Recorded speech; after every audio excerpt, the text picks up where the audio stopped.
Lah sing diarani moksa ki matining emosi, matine hasrat dan nafsu, bangkitnya rasa. Lah ketika bangkitnya rasa memang diarani mati sakjroning urip.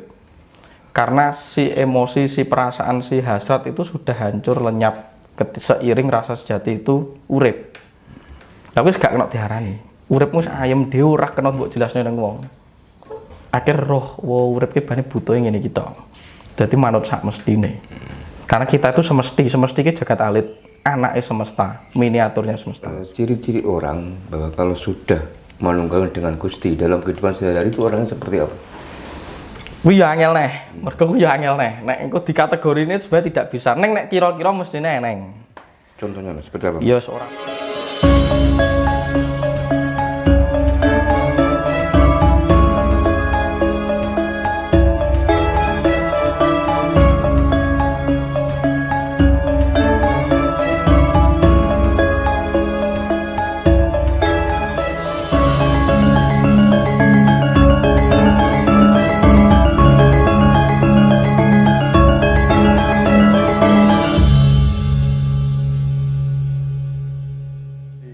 Terus ini Mas Bujung, bagaimana ketika seorang ini belum pernah belajar spiritual dan ingin menemukan rasa itu bagaimana? Apakah ada treatment khusus? ya betul. Aku memang sing tak omong itu tadi. Saya tak karo ngerokok Mas. Soalnya pembahasannya mulai dulu. Iya. Gak usah bahasa Indonesia ngomong Jawa kabeh kok.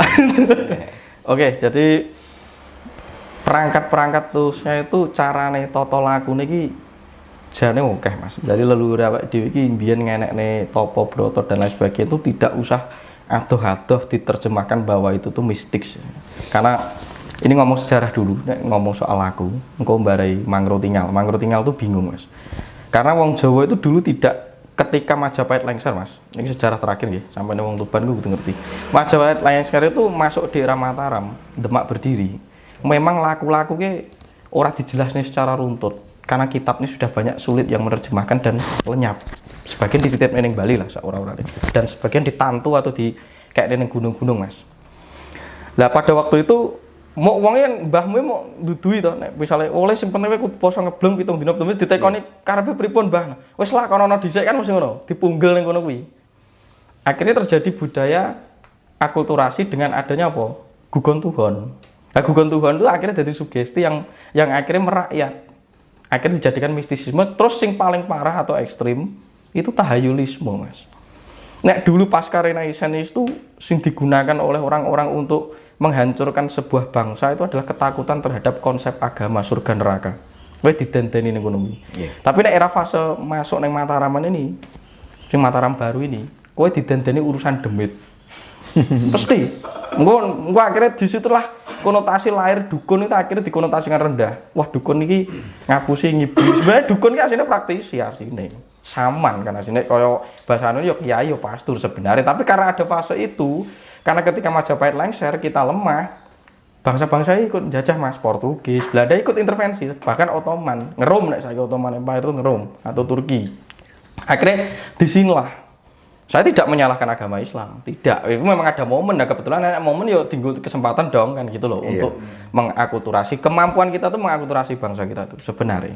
Tapi akhirnya hilang. Nah sekarang tak jelaskan bahwa piye to nyapa to wong biyen iki kok enek poso ngebleng enek apa. Nah ini dijelaskan secara runtut dulu ben ora bingung nek ora generasi sekarang ini. Karena ngebleng itu kan suatu kondisi laku poso neng pinggir gunung, neng gon-gon wingit sing sarwa peteng atau di dalam kamar sedalam rentan waktu tertentu biasanya 7 dina 7 bengi biasanya. Lah, itu maksudnya apa, Mas? Lah maksudnya nek pas kon ngebleng kuwi sebenarnya sudah sering tak jelaskan. Tubuh kita tuh memiliki hormon namanya melatonin. Nah, melatonin ini berkaitan dengan hormon merestorasi tubuh. Urusannya kanggo ndandani sel-sel sing rusak. Ini bisa diproduksi hanya di dalam tempat gelap. Makanya ojo langsung dicok mawi nyembah demit. Demit itu ora ana demite awake dhewe iki kejane. Tapi alam itu mengandung energi. Energi ngisor apa dhuwur, yin yang lanang apa wadon. Nek pelanangan ki isine peteng, nek wadon ki isine padang ngono wae sebenarnya. Nek kuwi kanggo kabeh. kaya dene siwa sing ngrusak ki mang, enek sing njebak, enek sing ngrusak, enek sing ngopeni. Tiga ini di dalam fase alam. Manunggaling kalau kita harus melakukan tiga ini, Trimurti atau Triloko ini, gitu Mas. Nah, ketika kita ngebleng, itu kan terjadi getaran dalam rentan waktu tertentu kan, ini enek risetnya. Nah, akhirnya tubuh itu memproduksi hormon namanya melatonin dalam kadar sepersekian. Makanya dalam kasanah Islam pun Rasulullah itu menyarankan sunai nek turu bengi kon mateni lampu toh. Ben awake seger lah. Sebenarnya disitulah nyapa Mbak Dewi Mbian kok turu sak jam 2 jam seger neng iso mengaktifasi itu tadi. Sebenarnya kuwi rasa angel-angel langsung ngomong sakti. Awake dhewe memang sakti sebenarnya ngono loh. Tapi jangan dikonotasikan bahwa sakti itu pemuja demit. Kuwi salah. Kita itu tidak pernah memberdayakan diri kita menjadi makhluk yang menjadi miniatur Gusti itu dewi. Jagat alit ya nek nyebut Kanjeng Sunan Kalijaga. Ora pernah karena dikondisikan oleh orang asing agar kita itu lemah. Ya, karena apa? Ben dijupuk ya apa-apa sing awake diduweni. Gitu loh. Akhirnya kita ketergantungan, lihat saja apa yang terjadi. Dajjalisme yang terjadi menurut saya itu adalah globalisasi dan geopolitik. Kowe diakali demit sejatine ngono kuwi. Senjata biologi, Covid dan lain-lain saiki kedadean iku paling berbahaya. Makanya kowe kon poso. Mergo nek kowe ora poso, Mas, kamu rusak. Makanan sekarang tuh Indomaret apapun sudah mengandung inseminasi buatan. Itu udah makanan sintetis semuanya. Nggo program kowe iki ben umur 30 wis kena diabetes, ngono lah. Itulah kena diabetes. Mergo ora tau poso. Nek wis aku poso tangguh. Nah, kelemahan orang sekarang gak gelem tirakat tuh gak tangguh. Mbok belajar kebatinannya mau ngerti konsepnya. Tapi ora pernah nglakoni. Akhirnya ya ora awet. Gitu, Mas. Lah bagaimana kita mau berkarya kalau kita ndak awet? Itu satu. Nah, itu sing jelas karo. Gitu. Nek wis bar kuwi iso ngebleng kuwi, Mang. Ya, berarti Anda ngerti bahwa tubuh kita tuh punya hormon namanya melatonin. Makanya Mbah Ben nek bengi wae nyepi, nek awan wae kerja. Dadi aja diwalik, awan salat terus anu terus ora iso ibadah ku nek bengi. Makanya salat tahajud itu ya malam hari. Karena di malam hari itu aktivitas tubuh itu memproduksi hormon namanya melatonin. Nah, melatonin itu berfungsi untuk meningkatkan kepekaan rasa Anda terhadap bahasa alam sekitar.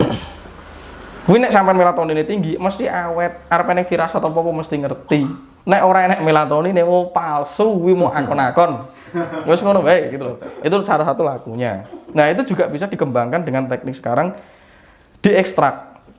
Diekstraknya berarti enek laku-laku meditasi gitu atau yoga ngono ya bahasa keren. Lah sebenarnya ujungnya sebenarnya apa? Ya emang ngelatih napas itu tadi. Nek kudu konsisten. Karena dengan Anda melatih pernapasan itu di tempat ruang-ruang tertentu, nggon sepi, nggon gelap, itu hormon Anda diproduksi. Hormon yang namanya melatonin. Nah, setelah itu Anda memproduksi hormon namanya pinolin, Mas. Nek wis ngebleng di atas 5 hari lah. Nek wis Anda iso meditasi di atas 5 hari, wiritan ngono ning jero kamar, di atas 5 hari itu hormon berikut yang dianu namanya pinolin. Lah pinolin ini hormon yang berfungsi untuk apa? Untuk memasuki dimensi lain. Jadi sampai iso peka dan lain sebagainya kan ada pinolin. Banyak ditemukan di ibu hamil. Jadi nek wong zaman biyen, nek enek wong metenge dicekli gunting gitu, dicekli ben kuwi ora kaget, engko nek ngerti bangsa ngono kuwi karena tubuhnya sudah mulai memproduksi pinolin. Jadi peka dengan getaran dimensi lain. Karena alam kita ini kan kita percaya alam ini gak ngene iki tok. Alam ini berlapis-lapis dimensinya. Disebut ngarsapada ini berlapis-lapis. Nah, ini ketika pada waktu itu kamu akan tahu, oh, olah rasa itu dasarnya di sini. Akhirnya apa? Tepo seliro.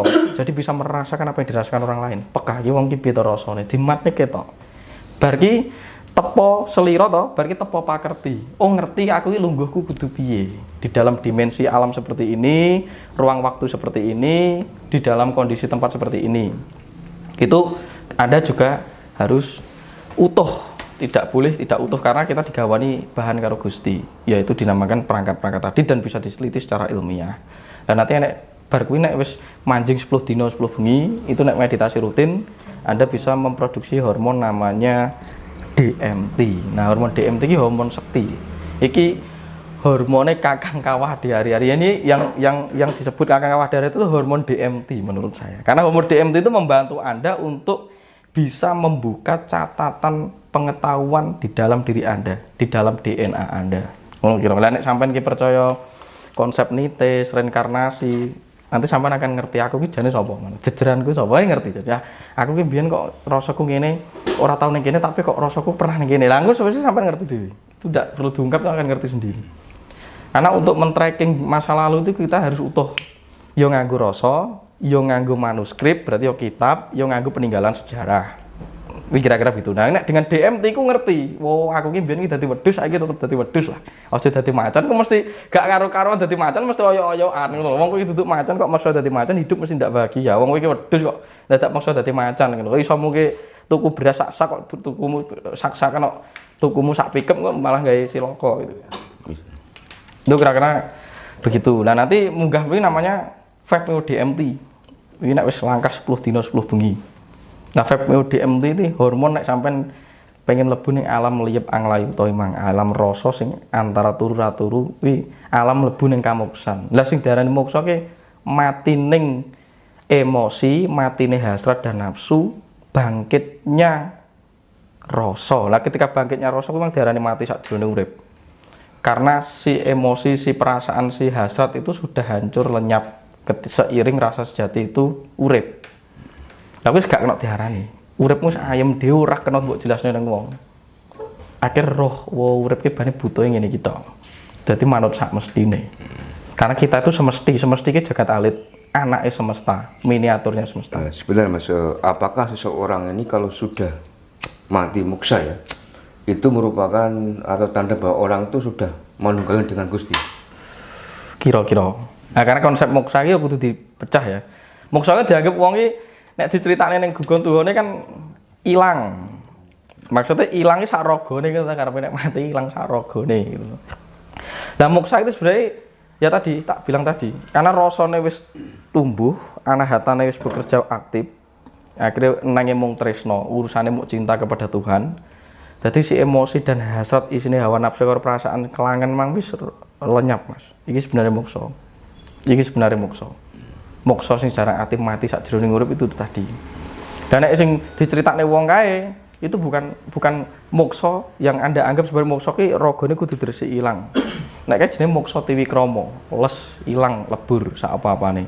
Nah, itu tidak semua orang bisa. Tidak semua orang bisa. Sing jelas kowe sampean kudu iso jumbuh manunggaling karo Gusti dengan berbagai versi. Sing penting Anda iso masuk dengan Gusti itu ngeruwat hawa nafsu. Kuwi kira-kira ngono kuwi. Sekarang gini Mas Tunjung, ciri-ciri orang bahwa kalau sudah manunggaling dengan Gusti dalam kehidupan sehari-hari itu orangnya seperti apa? Kuwi ya angel neh. Mergo kuwi ya angel neh. Nek engko dikategorine sebenarnya tidak bisa. Nek kira-kira mestine eneng. Contohnya Mas, seperti apa? Ya ora milik bondo donya brono. Sak madya sak cukupe. Kira-kira ngono tanda-tandane. Terus seneng ngancani wong. Jadi seneng ngancani wong ya ngrungokne wong, dampingi wong, iso nrimo. Ning mulai menarik diri dari lingkungan yang bersifat ombyake kahanan atau pepasir rupan. Karena kan tujuannya awak dhewe kan catur srama, Mas. Catur srama ki siji kuwi brahmacari. Awak dhewe ki murid, saiki murid. Goleki, ya to, goleki kembang wijaya rasa sejati tadi. Murid brahmacari, jadi pelayan, ngelatih nglayani, jadi apik karo wong, tetulung wong, ora oleh ten itu sebenarnya kan brahmacari. Setelah brahmacari, grasto, sampean iki pengen iso ngedukne wiji sejati, nurunke anak turun. Rabi berkeluarga dan lain sebagainya. Ada yang memilih seperti itu, atau memilih ngangkat anak ya iso kan ngono karek terserah. Bar kuwi wanaprasta, mengundurkan diri dari kehidupan. Jadi wong Jawa ki runtut. Mengundurkan diri dari pepasir rupan kan lho. Wis mulai rame, wis mungkur, wis mulai dadi pandita. Setelah wanaprasta, kuwi mang kere dhewe nek abisukai mang ya manunggal karo iki wis ngilang saka kahanan. Lah saiki sampean tandai dhewe. Karena manunggaling kawula Gusti itu juga ada kadarnya. Mungkin nek kadare sik 60% ya mungkin sing nang kimang tengah-tengah kimang. Nek kadare 40% ya berkeluarga karena dia berlatih manunggal dengan anake, bojone latihan tuh nglayani. Tapi nek wis sing terakhir manunggal iki tak anggap mung saya ya wis dhewe. Kudu wani nyengkur bondo donya brono kuwi gitu loh. Bukan berarti orang butuh pangan dan urip. Neng wis ngerti nek memang ora sakabehane memang urip butuh kuwi butuh nalika sik duwe raga. Saiki wis arep dadi begawan wis eruh. Cara srengenge iki arep ndelep umurku sakmene ya wis begawan. Wis sebenarnya itu proses orang Jawa itu jadi diwehi pakem yang sangat runtut perjalanan hidup itu. Nah, sekarang karena dunia itu menjadi global iki sak geleme dhewe. Wis penting urip iki seneng apa enggak tekne. Lah senenge sing piye? Seneng harus seneng kuwi beda kok kan gitu. Itu kira-kira yang penting Mas. Nah, tapi nek tanda yang paling iso dinyatake tenanan kuwi rasa Mas. Jadi nek sampean tepung karo wong-wong sing ngene iki ya ngayemi, ya penak, ya sawangane guyon ning kok masuk apa sih masuk kira-kira ngono kuwi. Kira-kirane nek wong sing nemokne kuwi. Mergo nek diurutne tandane ciri-cirine ya angel. Jane ciri-cirine wis pakem. Neng saka wong sing ndelok ki mergo rasane sik butek ya ketoke eleke no kan ngono to. Mergo kuwi wis butek awake dhewe. Ora wong sing mbok delok kuwi, wong sing mbok delok wis bening ning sing delok ki sik nang jero lampu peteng ya ora ketok. Lah nek sing delok ki ya wis padha murupe ndek senter ya iso wae ya iki. Neng nek sing sak mestine kuwi ya kuwi mang nganggo rasa. Dadi wong ya ngayemi, ya ngewe manfaat ning sampean.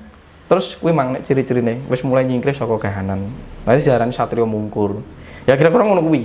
Ning kira-kira nek jaman saiki ya 1001. Cuma nek sing ngajarne konsepnya wis oke. Karena Kaweruh ning jaman kali juga iki diudal, Mas. Mung gurune sing urung medhone saka kayangan kira-kira ngono kuwi urung tuku neh. Itu kira-kira gitu.